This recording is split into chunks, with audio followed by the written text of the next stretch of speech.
You probably remember a couple of months ago when I brought up the ISMA solo and ensemble events for February.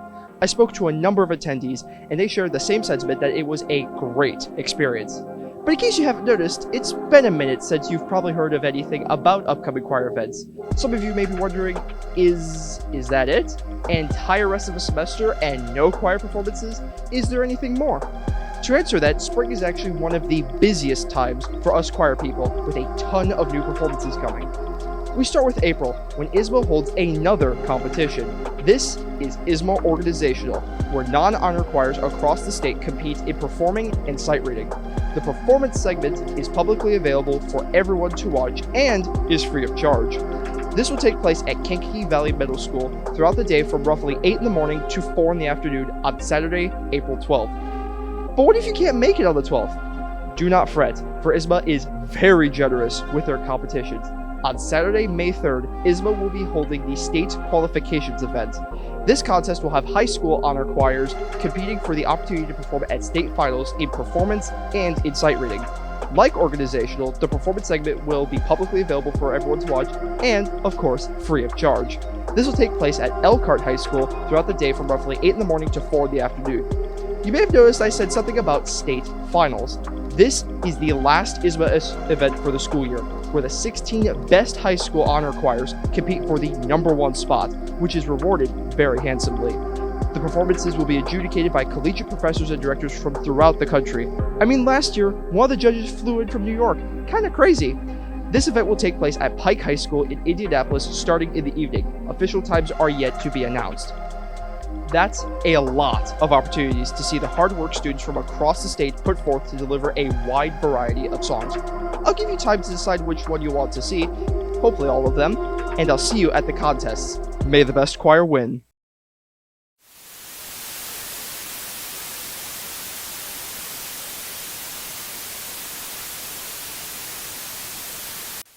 I'm sorry. What? I don't understand.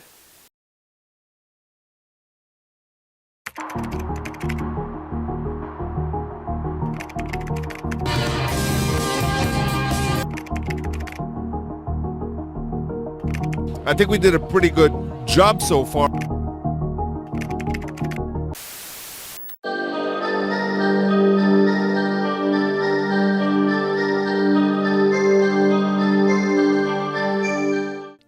April 1st, 2006, Columbus, Ohio, around 1:55 a.m. Three friends are out having a night of partying after a long week of college finals. One of them had even pulled 2 all-nighters to finish his. As the friends continue to drink and talk, one gets separated from the group. His disappearance goes unnoticed. After the bar eventually closes and his friends wait outside for him, he doesn't leave the bar. They simply assume that he left earlier on in the night when they lost sight of him and head on home. Little did these two know that their missing friend would eventually become the most notorious missing person in Ohio State history. Hello and welcome to Media Wipe Vanished. I am your host, Connor Bray, and tonight we're going to be getting into one of the most infamous missing persons of all time, Brian Schaefer. However, before we discuss the night of his disappearance, I believe it's important to establish who Brian is. Brian, at the time of his disappearance, was a 27-year-old sophomore medical student at Ohio State University. Brian was a rather social guy, having been captain of the tennis team back in high school and also having been in a band. His love of music was so great, in fact, that he wrote on his MySpace page, quote, "I really love music, and this whole doctor thing is just really a job. Only temporary, till I get my band together and put out a record." So yeah, very musically inclined guy. Unfortunately, not everything in his life was going so swimmingly. A month before he disappeared, he lost his mother, one of his closest family members, to myelodysplasia, an incredibly rare form of cancer located in the bone marrow. Her death hit him hard, to say the least, even causing him to question some of his relationships at the time. However, her death also brought Brian closer together with his father Randy and little brother Derek. Now that we've kind of established who Brian is as a person, let's dive into the night of his disappearance. Before heading out for a night of drinking with his buddies, however, he had dinner at the local Outback Steakhouse with Randy, Derek, and Derek's girlfriend. He had even delayed his plans a couple of hours so they could have this dinner, reportedly saying, "I have to be there for my dad, you know?" During this dinner, he also invited his little brother and his girlfriend to come out with him later for the night. They declined, however, as they had tickets to a show at the local comedy club and would be too tired after the show to join. This is a decision that Derek would later regret. After this dinner with his family, he was joined by a buddy of his by the name of William Clint Florence. Starting at 9, they began to bar hop down the University District, ordering a shot of hard liquor at each location, eventually stopping at the Red Star until midnight. It was at this point that Clint called his girlfriend Meredith Reed to come pick them up and bring them back to the Ugly Tuna Saloona. She arrived there at about 12:30, before getting them to the tuna around 12:45. Notably, the group lost Brian around 1 a.m. for a bit, before he reappeared at 1:15, the most famous security footage angle catching him at this time. 40 minutes later, at 1:55, Brian is seen on camera one final time, talking to two girls just outside the bar. After this, the camera captures him walking away from the girls, however, not towards the stairs or escalator, but either back into the bar itself, or to a service entrance which was located directly under the camera just out of view. This is the last time that Brian Schaefer was seen.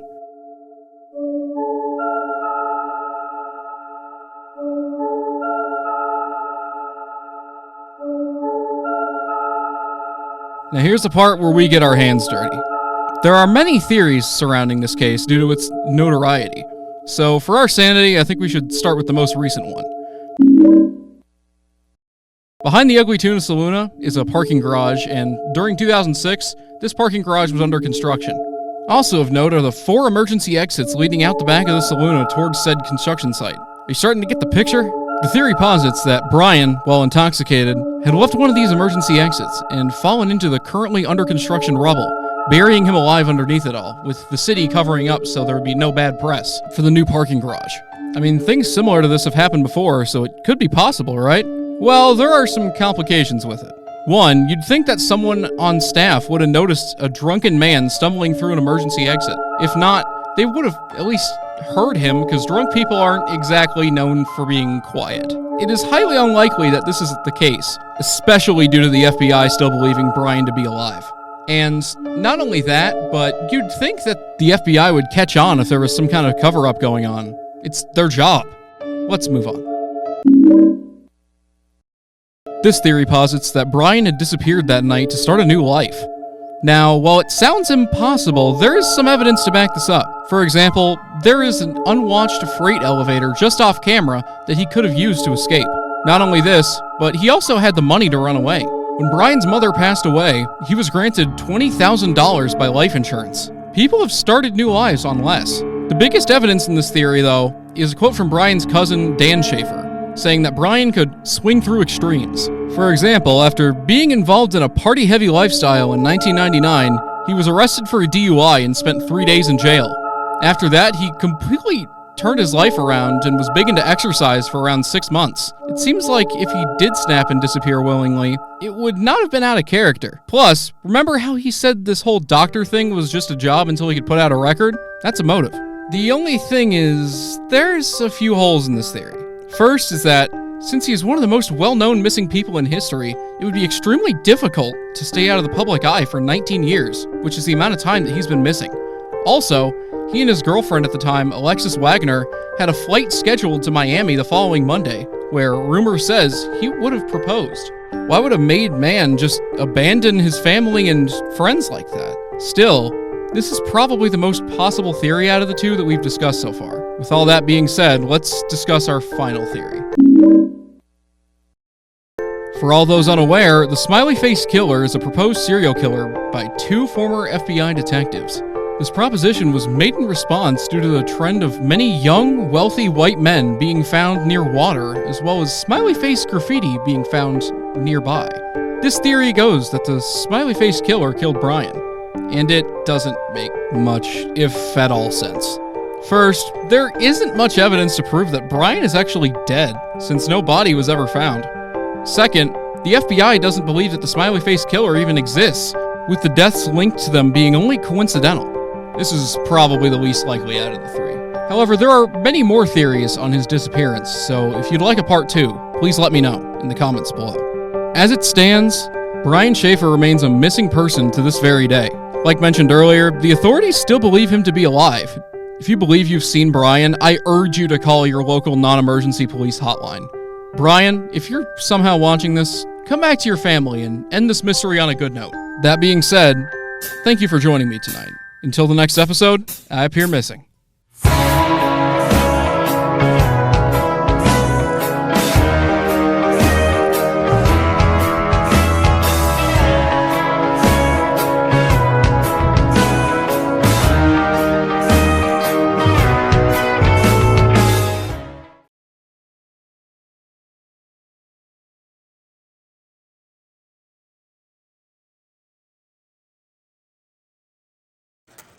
$500 million. 525. 575. 600. 625. 650. $700 million. 725. $750 million. That's it. You won't go higher.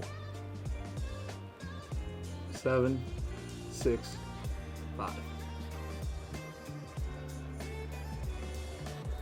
What's going on in here? Alfred Juan Soto, $765 million. And did the Yankees go higher? Absolutely not. Well, that's not what I had in my notes, but are you sure you want to offer him that much? I'd offer him more if the Yankees were still in bidding. Getting him for $765 is nothing. And no one else offered higher? Well, I guess then Soto's a New York Met. Now that Soto is off the table, now let's go ahead and do a couple other notes. So we got White Sox doing absolutely nothing. We got the Red Sox going into trading for Garrett Crochet. So then the White Sox now, they really have nothing. The Red Sox also will go ahead and sign Alex Bregman, and he will be the new third baseman for the Boston Red Sox.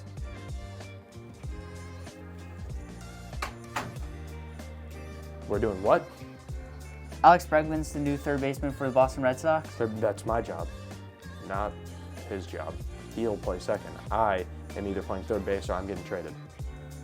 Have you not looked at your numbers at all at the position? I don't care. That's my position. I'm not DHing. I'm playing third base. Do you not care about your team at all? No, I want to play third or I'm leaving. The success of your team does not matter to you? They can be successful with me at third base. And you're sure about this? Yeah. Final deal. You're trading me or I'm playing third base.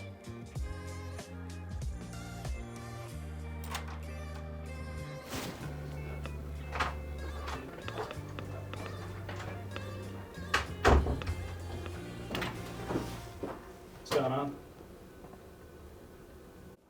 And now to our big headliner free agents.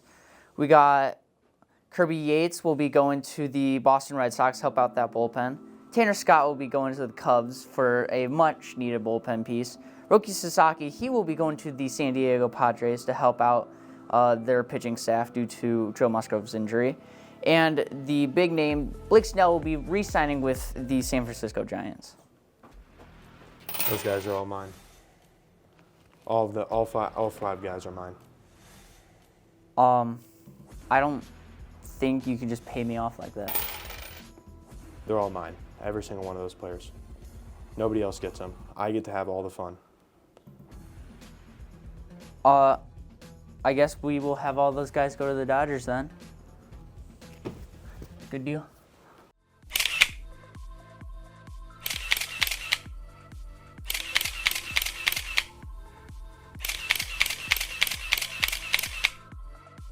So nice here in Sacramento. We've got a whole new fan base, and to excite our new fan base, we're going to go ahead and spend a bunch of money. We're going to extend Brent Rooker, extend Lawrence Butler, give the biggest contract we've ever have given out to our new ace, Luis Severino, and then we're going to trade for a couple more players. Just get all of this new players coming. We're going to excite our new fan base. We're playing at a minor league stadium, so then our hitters will be even better. We'll just be the Rockies of the AL pretty much, but spending money, of course, because I am a great owner. And that's a wrap. We've had a great offseason, some great moves, and we'll see what the season can do. The Dodgers, of course, going to keep getting better and better. Put a salary cap, Manfred. I guess that's a wrap.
Weekly VOD Review. Enjoy. This week's VOD, we're playing Sova on Ascent. Yo, what's up, team? Round 1, we get early info that B main is pretty contested. I quickly rat through spawn and find 4 to take round 1. Spike down. One enemy remaining.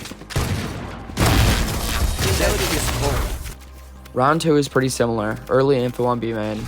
I go through spawn and quickly find Jet with my Ghost. I took out the other 2 with my Marshall to close round 2. Round 3, I'm holding A main with Reyna. The enemy team pushes up quick, so I decide a util dump to buy time for my teammates. Last player standing. Although Jet takes me out, our Sage wins the 1v2 to take round 3.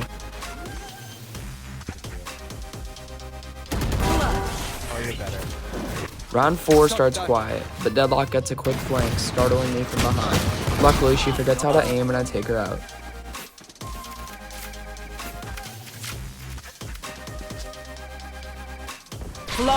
My team finds the other 4 to take round 4. Round 5, my brain has an idea, but Reyna gets me to hold off. Just wait, if I get a kill, then ult them. Like, if, you know what I mean? If they're there. It's not stupid. Good idea. This worked out in my favor as I'm able to apply the same idea to B main, finding one with a tag on the other. Nice. My team clears a rest to take round 5. Round 6 was pretty uneventful for me. However, I do find one in the middle. Spike down A. My team runs out the clock to take round 6. Round 7, I don't listen to my own call out and die tree. One lurked up. Indoor spawn. Eliminate. Luckily, my team is better and we take round 7. Round 8, the enemy team continues their successful preference on B, where my team clears them for an almost flawless round. Round 9, the enemy team floods out A main. I dump my shocks to buy time for my teams to rotate.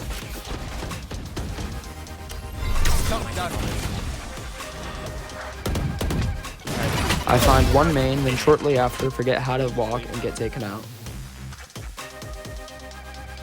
Luckily, our Clove does know how to walk and finds Deadlock to take round 9. Wait, we gotta go for the 13-0. Wow. One was lurking. Round 12, I do significant damage and B main using my ultimate. Clove once again clutches her round in a 1v1 to take round 12 ending the first half. Opening the second half, I find one with my Ghost post One win. enemy Our remaining. Clove then continues the skill diff by taking out Omen to take round 13. Round 14, I get taken out early. However, my team continues their dominance to take round 14, putting us on match point. Round 15 and 16, I die early, and the enemy takes both. Round 17, our team almost loses a 1v4. Luckily, our Clove once again saves us and wins the clutch 1v1 to take the game. Attackers win. Thanks for the carry. Hello everybody, welcome to my couch, and also welcome to PC3 Spring Break segment. My name is Jude, and today I am reviewing the new movie, Mickey 17, directed by Bong Joon-ho, and starring the one and only Robert Pattinson.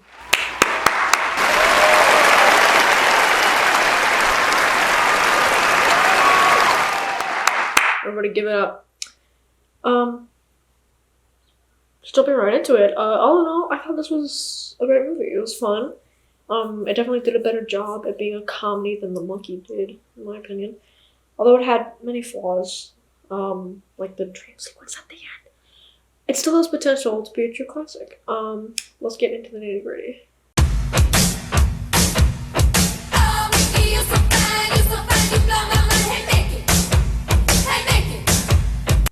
Okay, first I want to talk about the acting.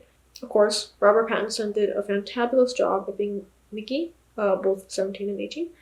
17's soft and gentle nature alongside 18's aggressive and borderline sociopathic nature is a great contrast. I thought it was interesting how they chose to have his voice be so high. According to Pattinson, he wanted to emulate Steve-O and Johnny Knoxville from Jackass, but the director was like, no, we're not doing that. So we just decided on Ren and Stimpy, which was interesting. But having to do an American accent on top of a super high voice is crazy. I can only imagine the strain on his vocal cords. I hope he gets the recognition he deserves, because it was wrong. Okay, and of course, Mark Ruffalo as the politician Kenneth Marshall. I must admit, the neo-Nazi stuff was pretty on the nose. But I thought that was the point. He was so ridiculously totalitarian. They question why he has so many supporters in the first place, and that seems quite relevant today. It was also a great commentary on Christian nationalism, shown by the spontaneous prayer, worship, mentions of the Lord, and how that really ties into the neo-Nazi movement.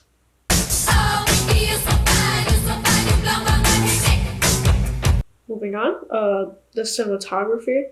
Like many modern films, the grayscale color scheme was very apparent, like the new Freaky Friday movie. What are we doing? Hello? That's basically the only color that Mickey ever wears. Even the food was gray. Although there was a severe lack of color, it wasn't a dull, lifeless gray. There was still a little warmth to it, I thought. And, I mean, of course there's going to be a lot of gray. They've been on a spaceship for 4.5 years. Come on. I did notice that the only time that we see, like, actual vibrant color was when Marshall and his wife, Yulfa, are present. I'm not sure that's how you pronounce her name. They're always wearing bright-colored clothes. Their living space on the spaceship is bright and cheery, but nowhere else in the ship is like this. Everywhere else is just gray. I feel like it shows the greediness of the super rich, which is a common theme in Bong Joon-ho's films. Just taking all the nice things for themselves and forcing everyone beneath them to suffer, even if they're literally working for you, providing for you what you need to live. Yeah, it's another commentary on modern society, or just society in general, because we know. Color aside, the shots, camera work are very well done, I thought. I felt really immersed. I feel like there were a lot of unique moments, like this specific shot. Bam, put it right here.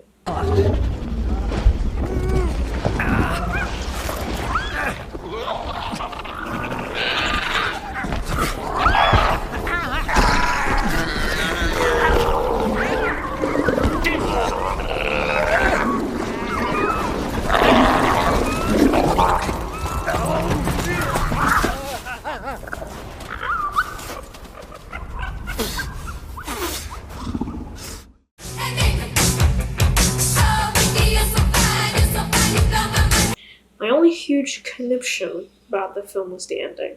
I feel like it dragged on longer than necessary, and that's coming from a long movie enjoyer. I thought Wicked could have been longer. Like, I would have been fine with a 4-hour-long Wicked. And I'm just not a fan of that dream sequence right before the certain thing happens. I think it could have sat at a comfortable 2 hours and 5 minutes instead of 2 hours and 17 minutes, just shaving off some of that unnecessary clutter. But, like I said earlier, it was worth watching. It was funny, and I enjoyed it, but there were some things that could be improved. And yeah, thank you for watching, thank you for joining me, and yeah. It's been a great audience.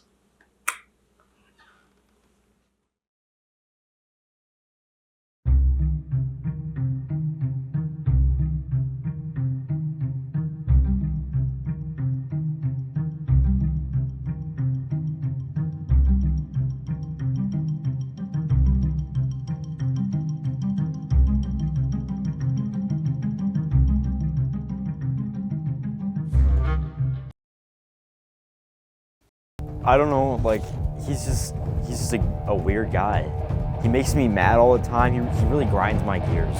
So then Sprinting, you're not faster than Yes, me. I am. No, Yes, I am. you are. Yes, I We have tested this time and time again on the football field. And time again, I cook. Kick your butt.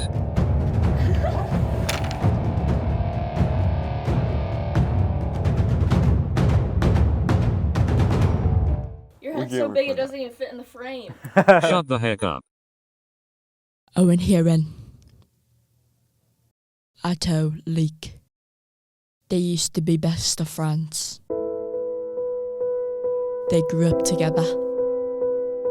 Ran cross country together. And hopefully would grow old together. But once they stepped into PC3, that future would crumble. Tap me up, bro. I hate the way that you walk, the way that you talk. Yeah, it's like, it's so good. There's just no way. What?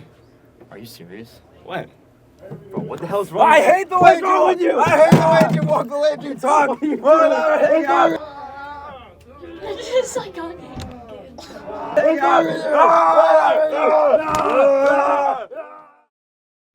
What happened with Otto? Well, I don't know how to explain it. I thought him and I were endgame, you know. But then Chloe said that stuff and it just went downhill from there. It's sad, to say the least. I always pictured him walking down the aisle, but he belongs to someone else now. And I have to accept that. It'll be okay. I'll be okay. Chloe, what did you say to break up Otto and Owen? So what I said was,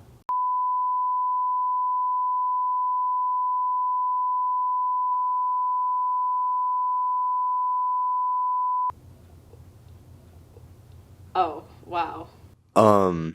You know, everything used to be all sunshine and rainbows, and then ever since the incident, you know, they can't even look at each other now. It's just constant arguing. What, we're fighting? We're fighting? Oh, not What are again, we dude. doing? Oh, I don't know. dude. What are we doing? Guys. What are we doing? We used to be friends. Can't you get along?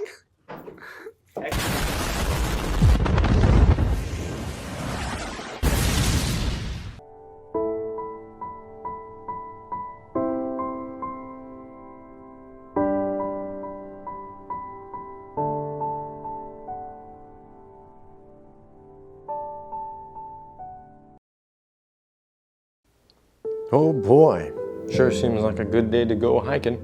Weather's great. Alrighty, let's hit the trail. Where do you think you're going, mister? Oh my You have not pracked properly. So let's get that started. Let me show you some real things for hiking. Let me show you some real things. Let me look at your shoes. Let's start with those. Look at these things. Look at these things. These things ain't good. They ain't good. They got no traction, no treads. Heck, you better arch supports and them suck. Let's get you some real shoes. Now let me show you, Sonny. These are some real boots. These are some real hiking boots. Also steel toe. Good for workplace. Double purpose. And now finally, it's your most egregious crime. Egregious crime. You don't have a backpack. You don't have a backpack.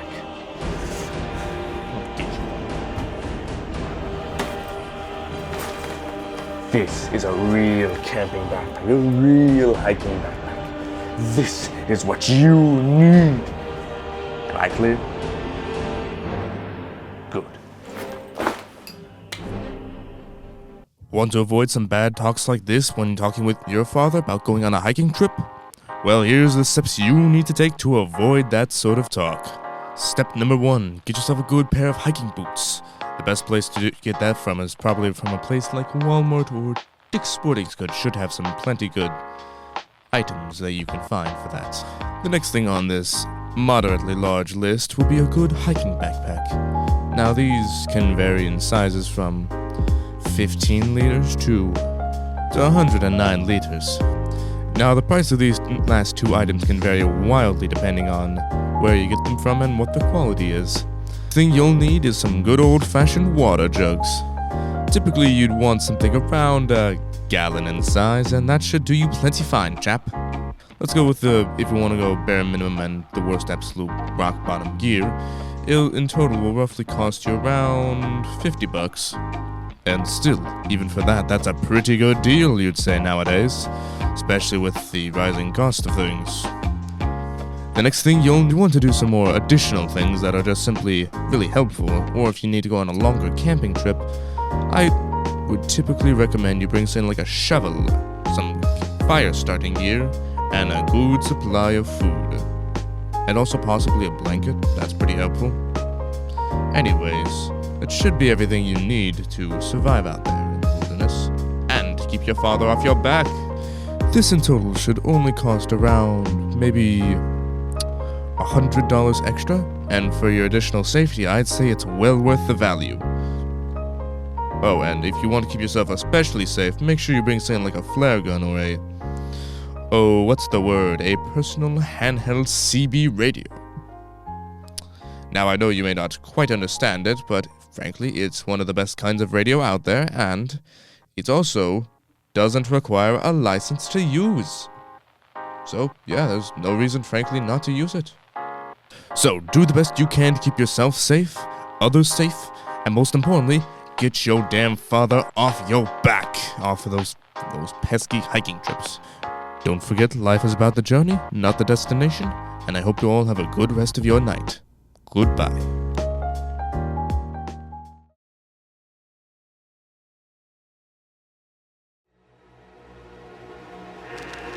All I can be is sorry, and that is all I am.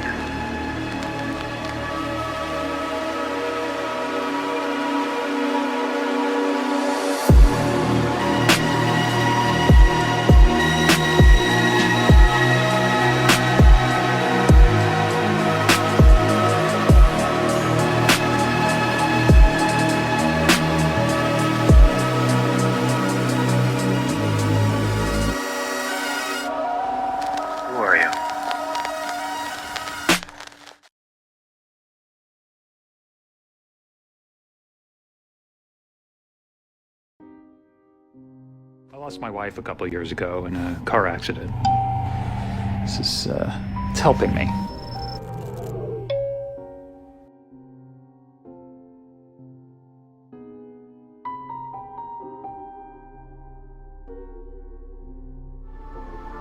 Because we're people, not parts of people. Even with what little they gave us, these are our lives.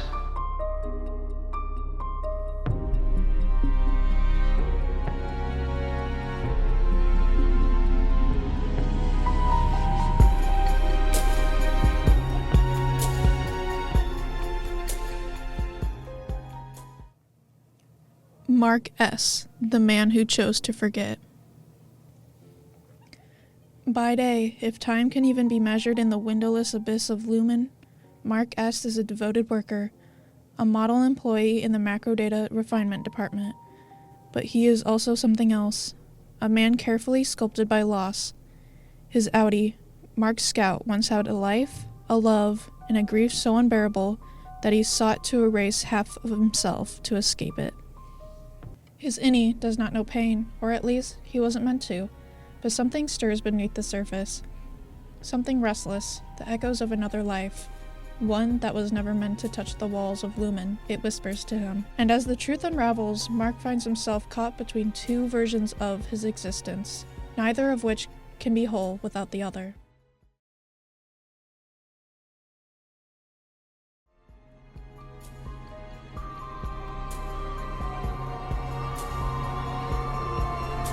I am a person. You are not.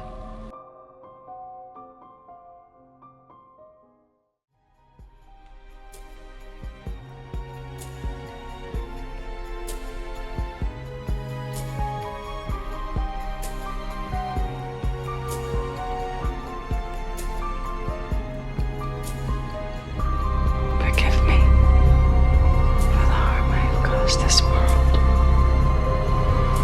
Not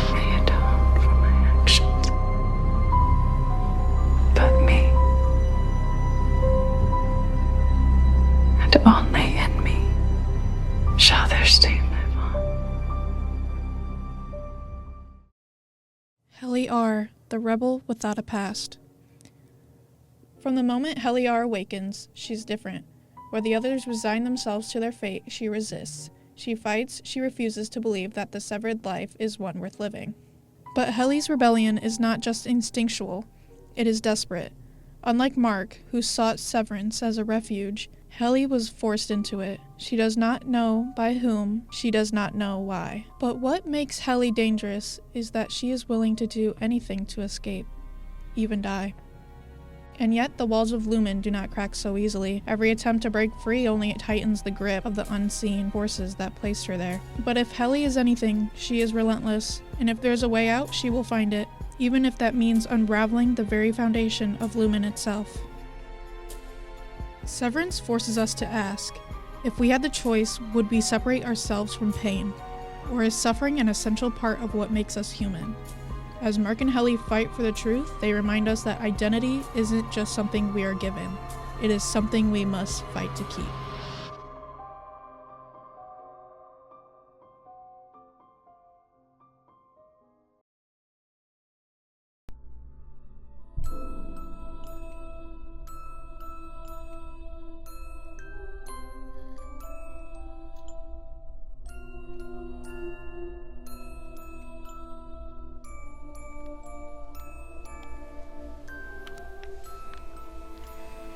Well, don't just stand there, sit down.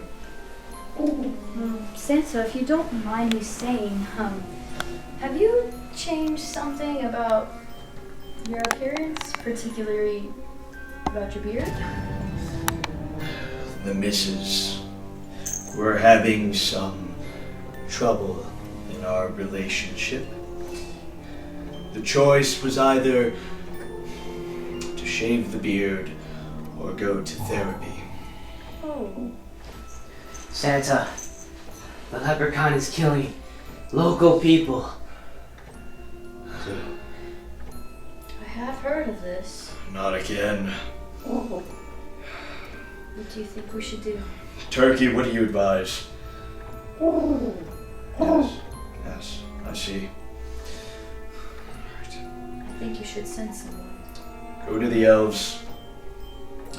Tell them of the disaster. Go!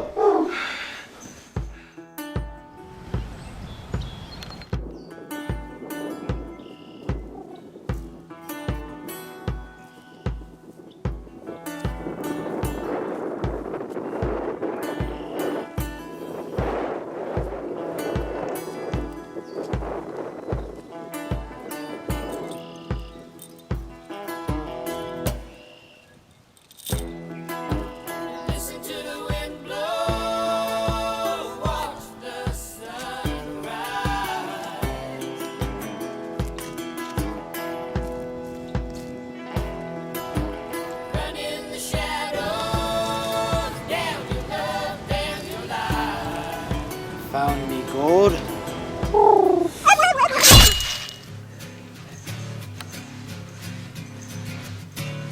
He's gone, sir. I see. How could they do that? Losses are necessary. Turkey, although colorful, was not the brightest. Tooth Fairy, Yes. you must go. Me? Find the leprechaun. If that's what happened to Turkey, I'm not gonna do much. Did I stutter? But sir, I don't think you understand. Go!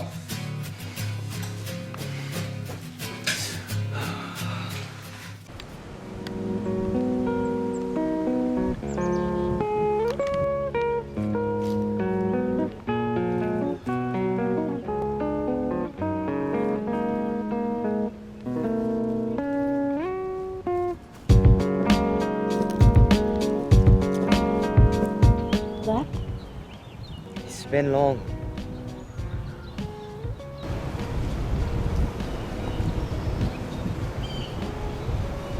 This isn't like you. What's happening?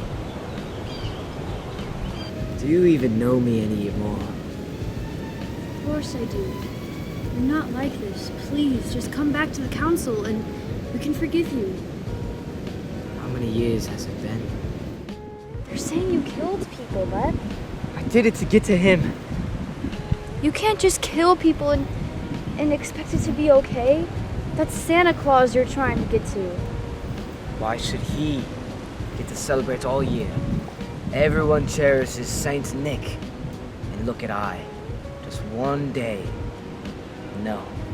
I'm gonna change that. We can change that.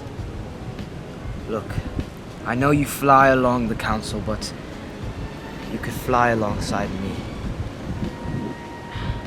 Listen, Leb, I do miss you.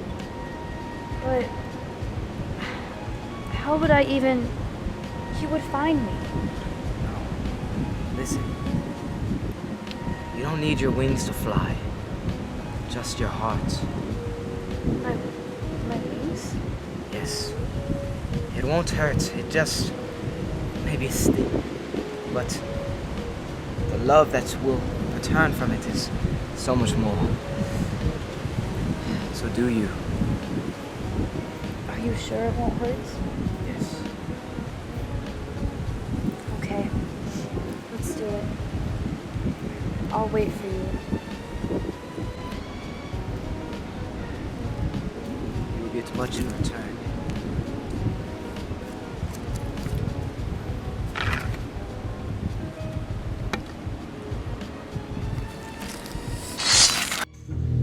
It was her last flight.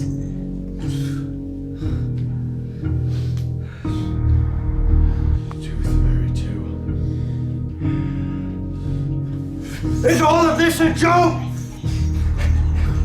Is the death funny to you?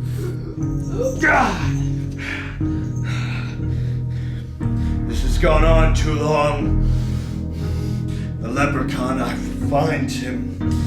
I will take care of him myself.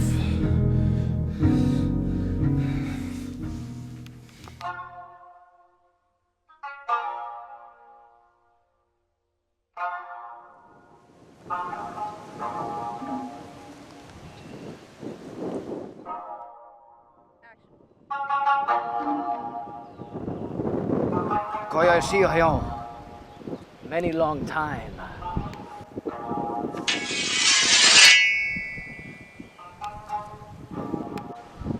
Oh, ho, ho, ho, ho. Secundo son da baba.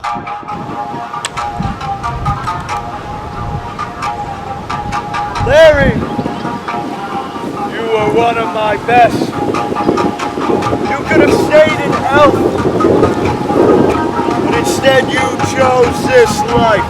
Who am I to be an elf all of my kind? All I can say now is you're on my naughty list.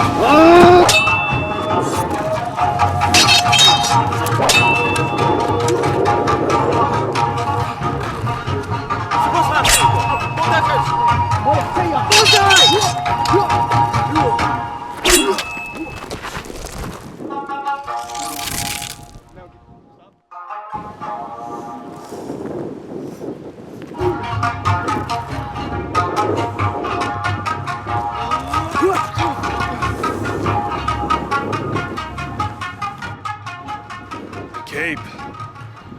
It was given to me by Father Time himself. Little did you know, it kept my true powers within. Ho, ho, ho!